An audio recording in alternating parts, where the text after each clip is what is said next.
ప్రభుత్వ ఉద్యోగస్తులు కూడా వాళ్ళకు మెటర్నిటీ లీవ్ ఇస్తారు ఒక 6 నెలలు.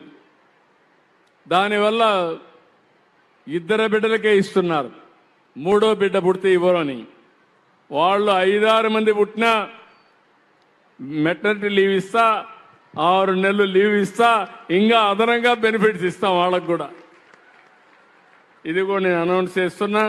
ఇది ఒకటే కాదు, ఈరోజు మహిళల గౌరవం నేను ఒకటే గుర్తుపెట్టుకుంటున్నా.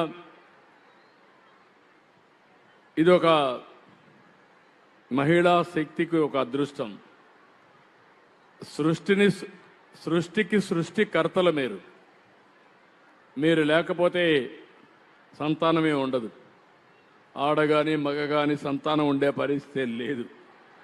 అలాంటి మిమ్మల్ని నేను కోరేది ఏంటంటే, భవిష్యత్తులో మనందరం ఫ్యూచర్ని ఆలోచిద్దాం, వ్యాపారాలు చేద్దాం, డబ్బులు సంపాదిద్దాం, గౌరవంగా ఉందాం.